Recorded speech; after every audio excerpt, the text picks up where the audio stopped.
a lot of the routine, I mean, you're describing a level of routine that is unparalleled, in terms of like all Yeah. the things and I mean, I'm like, okay, this is like borderline religious, where it's like, okay, Yeah, here are it all is. the sacraments that must be performed before I can go and commune with the sacred wall. It's Yeah. like it's kind of a next level. This is climbing gold. I run significantly slower in training than I do in comps. Why is Like, that? I have no clue why. I don't know if it's like an adrenaline thing or just like I'm very routine and superstitious and like setting up at comps, and I don't do that as much for training. Why And not? so I run, it's exhausting. Like being that superstitious, I just could not do it all the time. And I'm like super routine, doing it down to like I'm listening to this song on this lap, I'm eating Five Guys at this time. So like it's very just too routine to do it all the time. Wait, Five Guys like the burgers or whatever? Yeah, that's like my pre-comp meal. That's your pre. Isn't that a little heavy for your pre-comp meal? It's actually perfect. It's like the perfect size that like I'm not heavy, but I'm like fueled. Oh yeah, what's your Five Guys order that powers you towards an American record? Okay, I have stomach problems, so it's really plain. So I get the lettuce bun because I'm gluten free, and then just a patty and fries. That's it. There's That is very nothing simple. I can else. see how that's not too heavy. Yeah. Huh. I'm like, that is the routine to send at an elite level. I'm like, wait, but so talk us through the actual routine though, at the facility. So like when you get to the venue, like where you're doing a competition, Mhm. like can you just talk us through the whole process of going from your warm-up area to coming out, sort of on stage and then doing the actual, each lap? Like just talk us through the whole thing. Like what happens? Yeah, so when you first get there, you're just checking in. You get your bib, you go see the coaches, make sure like no running order things have changed. And then for me, I go straight running. I go run around the block and I don't know, I try to explore on like the cool ones. I ended up on top of a building one time, that was fun.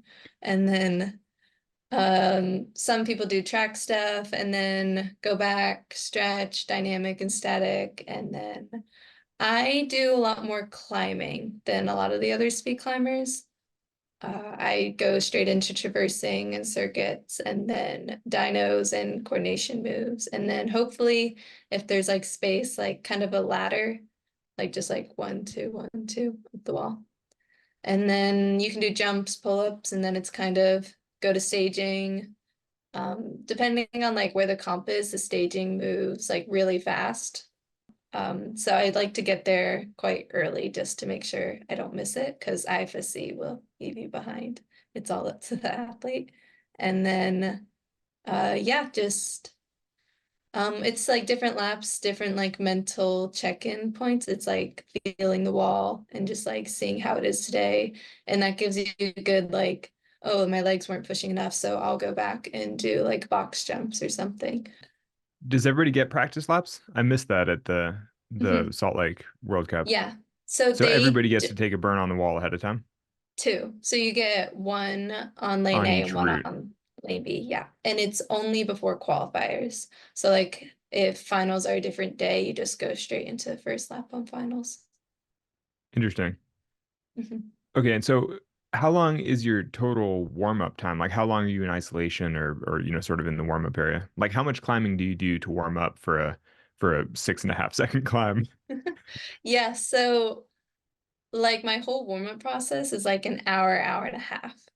And it's probably like 45 minutes of like actually like moving around and climbing on the wall. And the other is just like trying to rest enough, but like stay warm. It's also not an ISO, so we can just like kind of do whatever we want. That's cool. I wondered about Mhm. that because at the Salt Lake World Cup, I saw people just roaming the facility, like in Yeah. the weird concrete jungle. It's like a giant warehouse, and they're like wandering around doing crazy track things and like running and jumping. And you know, I didn't know what people were doing, but I was like, oh my God, like there is stuff going on. I love observing people's speed warm-ups because every time I go, I see something new. And That you've it's never seen just, before. It's totally yeah, absurd. yeah. What do you do in the moments before you start a run? It's definitely like a certain step when I'll only look out at like a certain time. And I already know where everyone is. Mm. Like I know, like, especially like at the Salt Lake World Cup, I knew exactly where my parents were sitting. So, and they like know, like it's an understood, like they know I like to make eye contact and then I'll like mouth song lyrics and they know what I'm listening to. So they'll just like finish it. Like it's a very like like good relationship with that. And then also with like my best friend, we have like a speed warm up we do. And it's like a reaction, like you're hitting hands and trying to hit the buzzer fast. And like I knew exactly where she was, so I could just like look over and she would like lock eyes and we'd do it right there. Like it's very set up already. And so that's before like I'm like the last person staging. So like as soon as I'm the next race, I'm already like locked in and focused. Mhm. A lot of the routine, I mean, you're describing a level of routine that is unparalleled, in terms of like all the Yeah. things and I mean, I'm like, okay, this is like borderline religious, where it's like, okay, Yeah, here are it all is. the sacraments that must be performed before I can go and commune with the sacred wall. It's Yeah. like it's kind of a next level. So I'm curious, what happens if you strip all of that away? Like, have you done, and actually, I wanted to ask this earlier when you were talking about your warm-ups and sort of training for speed. I'm curious if you just walk into the gym, unwarmed up, and just give a rip on the speed wall. Like, what kind of times do you get? I have not tried that before. You've never tried that? No, because I don't want to like I want to be warm. I want to be ready. Like I speed climbing is so perfectionist and so like I'm gonna set myself up the best way I can. Well, I But guess my so question is that is it worth experimenting with stripping away a level of artifice? Like there's yeah. amount of like construction around it, and you're sort of like at some point you just try it with none of that and see if that makes a difference, and then see whether or not it matters. Yeah. So I actually not like And stripping I'm not saying to do this in entirely. the Olympics Yes. or even a World Cup or anything, which is why I'm sort of like, oh, when you go into Stone Summit to train, like, have you ever tried just with nothing? You just go and try. Yeah, so not with nothing.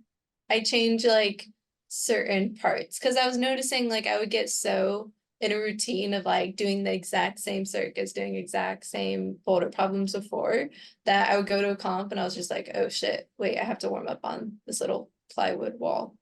And just like not be ready. So now like at Stone Summit, I'm not allowed to stay in like one area for like a certain like amount of time, like a week. Like that's all I can stay. And then I have to move across the gym and warm up in a totally different way. And like I'll go through phases of like I can campus and now I can't campus. I can do the ladder, I won't do the ladder. And it's always trying to like be ready for when I have to strip it down and just have bare minimum, but I'm never stripping down to just like walk in, putting on my harness and going. I think you should try sometime. I'm just kind of curious. I'll I mean, try it after yeah, Olympics. that's fair. Totally. I Try it in also, September. Like, try it yeah. casually.